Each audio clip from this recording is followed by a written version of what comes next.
Well, the party's over, unfortunately. Office market is going to be destroyed. Hotels are going to be destroyed. It's going to be ugly. And so you have non-recourse mortgages, and they're going to walk away, and the bank's going to get stuck with losses. The ruling elite and mainstream media told us the banking crisis was over. It's all good. But what if it's not?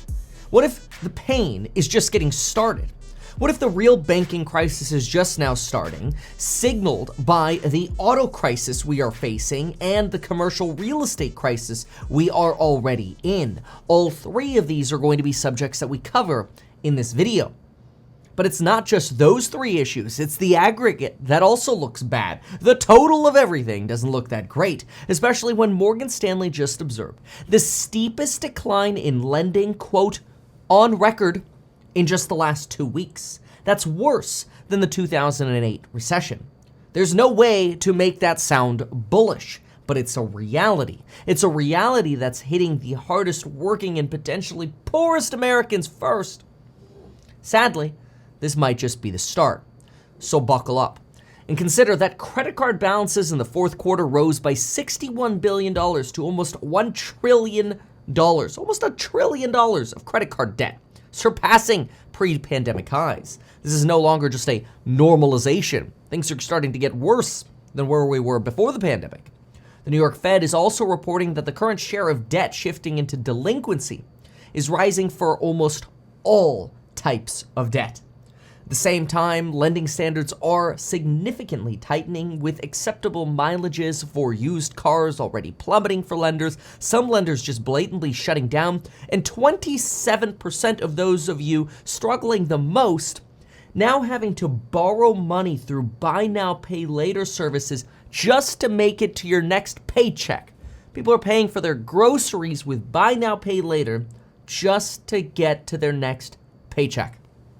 Add to that, anyone with a credit card is facing a higher delinquency risk, and statistically now, than just 2 weeks ago. Folks, this is not just a March banking madness from last month situation. It's actually potentially a renewed banking crisis, driven by taking away ordinary American opportunities to access debt and to be able to survive with a living wage. Now, we kept being told that the 2-week crisis in March was just really a passing moment. There were some risky banks and let them fail. And you know what? We bailed out depositors. The shareholders took the L at those banks. And you know what? Everything is good. But maybe the global elite doesn't want us to know about something in the nuance. While they're saying there's nothing to worry, don't worry, you don't have to change banks. Small banks are safe. Remember, you should take everything they say with a grain of salt. After all, the elite were the ones who, well, first of all, had money socked away at Silicon Valley Bank and were caught off guard with tens to hundreds of millions of dollars stuck in banks like Silicon Valley Bank, and they were flabbergasted that when the governments posted regulatorily mandated signs of FDIC insurance limit $250,000 was actually real, the elite panicked. And people like Governor Gavin Newsom were floored, so much so that they had to beg the U.S. Treasury Department and Biden administration to please bail out his bank, all without disclosing that he actually had millions at the bank. This should be an outrage to you, but it's no surprise. People started getting smart. They withdrew their money. And that's exactly what happened at First Republic Bank, who just reported earnings.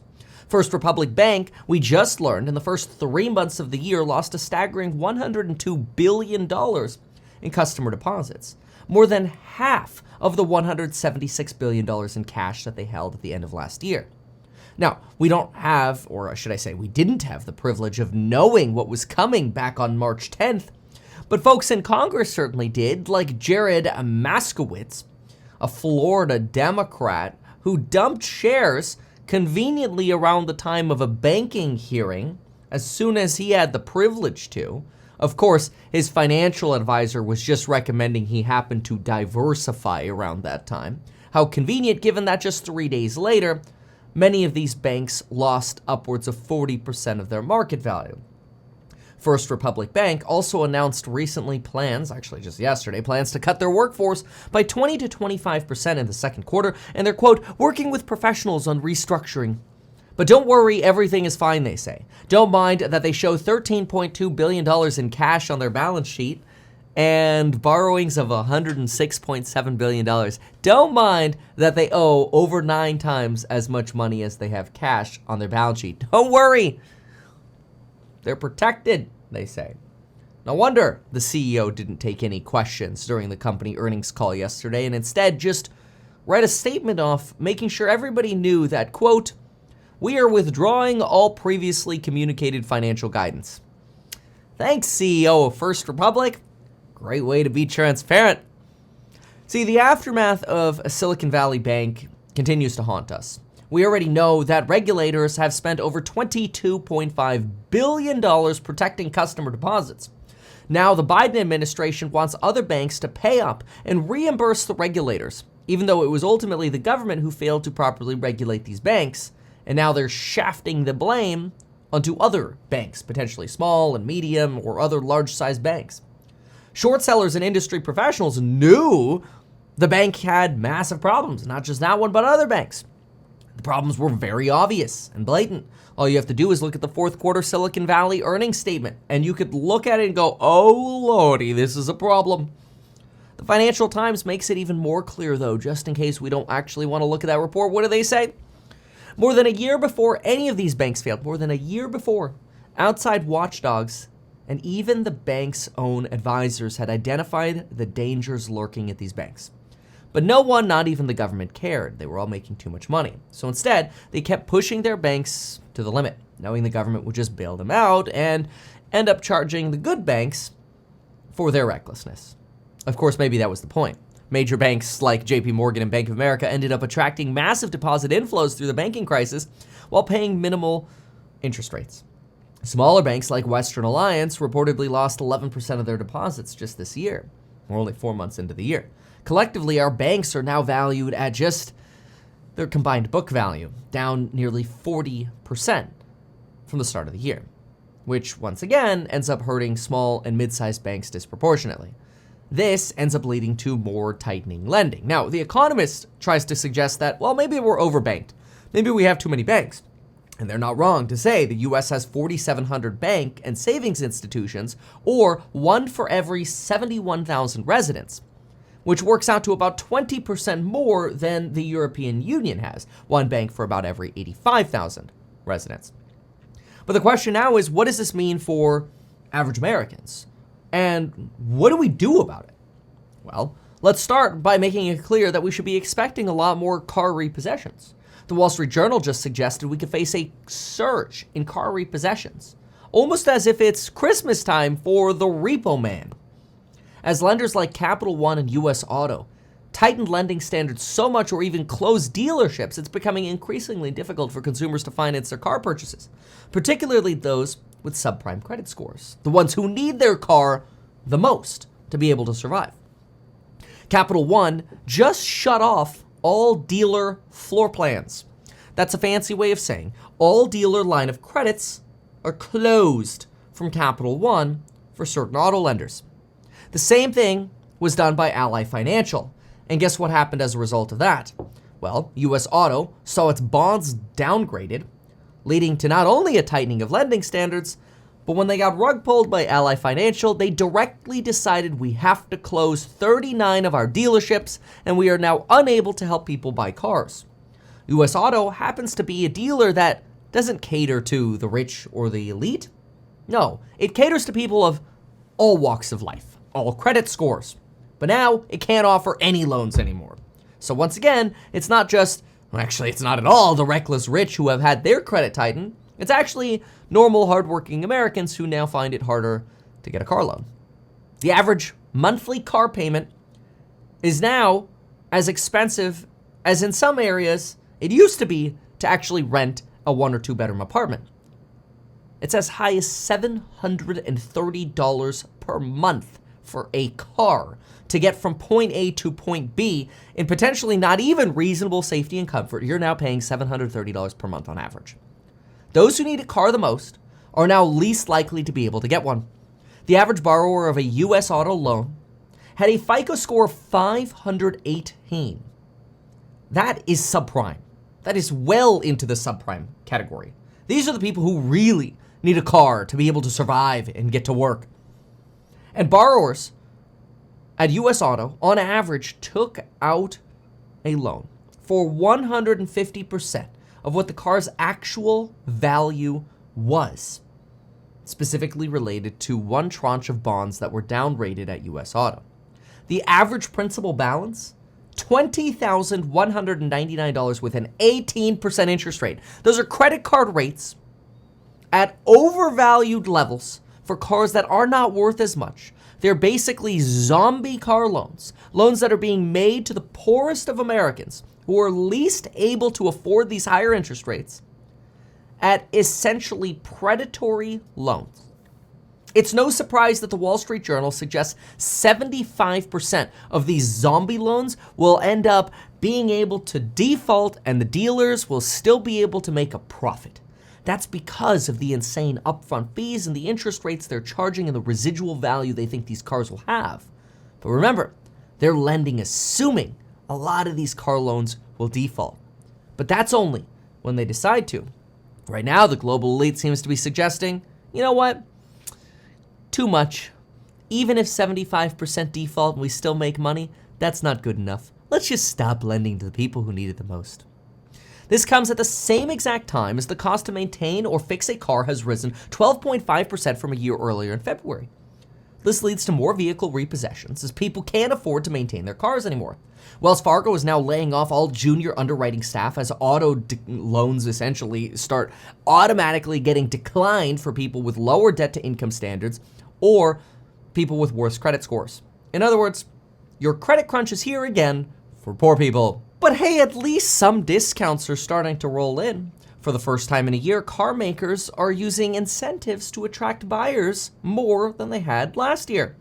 According to Kelley Blue Book, car makers spent an average of 3.2% on incentives to move vehicles. In other words, a 3.2% discount to get you to buy. However, that incentive, which averaged about $1,500 at 3.2%, was less than half the discount wealthy people got.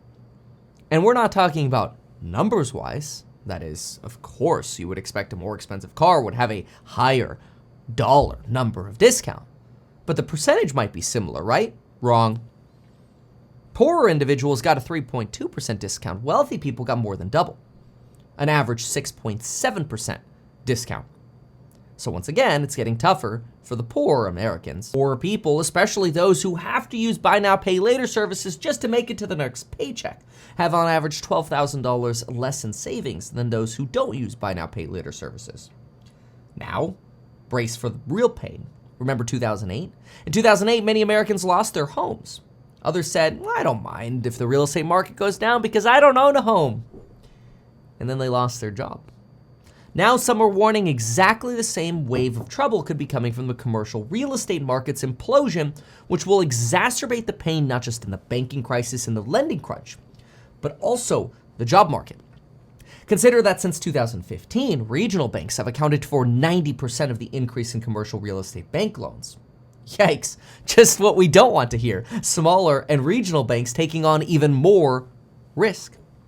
A bank like JP Morgan or Bank of America only held about 6 to 7% of an exposure to the commercial real estate lending market of their total assets. Smaller commercial banks, 25 to 30%. This is leading Morgan Stanley to give a dire warning that between 2023 now and 2025, we will hit a peak period of refinancing. That is, loans coming due for commercial real estate properties requiring refinancing or liquidation. And given that commercial real estate vacancies are rising, thanks to not only the desire to work from home, but also the ability to work from home, and the fact that office space is becoming less valuable or less functional, we're expecting to see wider banking losses, and that will likely trickle over to more widespread job loss. Look at this information from Morgan Stanley. Morgan Stanley is warning we could be facing a 40% decline in real estate values. Take a look at the following on screen now. A recent Morgan Stanley REIT report assumed even more stark terms for new office underwriting. Here they give you some costs of debt And what do they say about the entire office market? A 40% decline in office values from current levels over the next 2 to 3 years. So in other words, if you want to get an office loan, you want to get a new office loan, you're faced with everyone in the industry being assumed that valuations will fall 40%. These right here, these yellow bars, represent commercial real estate maturities over the next 5 years. Let me add that number up for you. It's right here. $1.6 trillion of commercial real estate will mature, come due for refinancing over the next 5 years. At the same time, valuations are expected to be down 40%. And bank lending is substantially tighter. What does that mean? Well, it means big problems. In fact, listen to this. Regarding commercial real estate debt, commercial real estate loans consist anywhere of 6 to 30% of bank loans, 6% for the bigger banks, 30% for the smaller banks. If commercial mortgages default en masse, banks would face significant losses and impact the international financial system. Everything gets hit by this kind of pain. Absolutely everything. And it's not just banks. It's also our jobs. This is scary. But how do we know that commercial real estate vacancies are rising? And how do we know that commercial real estate is the one, especially office, that has more potential risk than maybe apartment buildings? Well, all we have to do is look at this chart right here from REIS, which shows you this green line going up and the blue line going down. In other words, less vacancy for apartments, more vacancy for offices. These are quarter-to-quarter ticks. So, folks, how do we prepare? Because we are likely to face job loss. We are likely to face substantial pain over the next year. Now, as much as I personally have the optimism that certain pricing power segments of our market will continue via a volatile, elongated Nike swoosh style recovery. I've talked about it many times before. I personally think we're in a Nike swoosh style recovery, but that swoosh is going to take a long time, potentially the rest of the decade. Don't expect those 2021 valuations to come back anytime super soon. But what do we want to expect between now and, well, the end of this crisis? Well, in my opinion, prepare yourself in any way that you possibly can. And how could you do that? Well, number one, in my opinion, you want to keep a cash cushion. It doesn't have to be a massive cash cushion. Just look at your expenses. Now, usually I don't recommend a massive cash cushion because it's oftentimes, generally 6 out of 7 years, we're in a bull market. And it makes sense to just discount the value of the money that you have in your investment accounts. But today, when you're earning 4 to 5% on your cash, it doesn't hurt to have a slight cash cushion.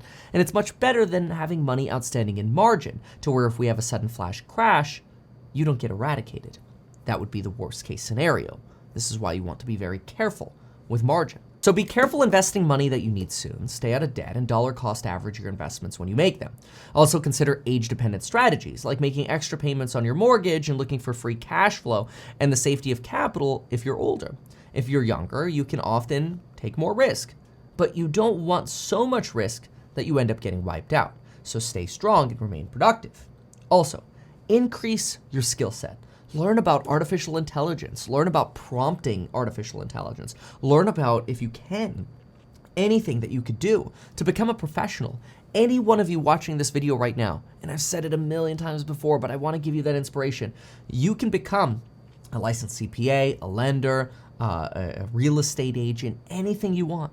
And consider the licenses that I've personally gotten. I've personally sat and passed the licensed contractor test, the real estate agent license test, the real estate broker license test, the real estate lender, the MLO test, mortgage loan originator test, the licensed financial advisor test. I can keep going. The point is, I feel if I can pass all of those tests, you can pass one and elevate yourself. Become more valuable at your job. And above all, remain optimistic. This is a tough time. This is a hard time. And it's always, always very helpful to remember that there is light at the end of the tunnel. You just have to make it to 2025. Get through this madness. And yeah, maybe stimulus checks may come in the future, but betting on that is not a good strategy. We don't want to bet on hope. We want to bet on surviving. Thanks so much for watching. If you found this helpful, consider sharing the video, subscribing to the channel, and we'll see you in the next one. Thanks again. Goodbye.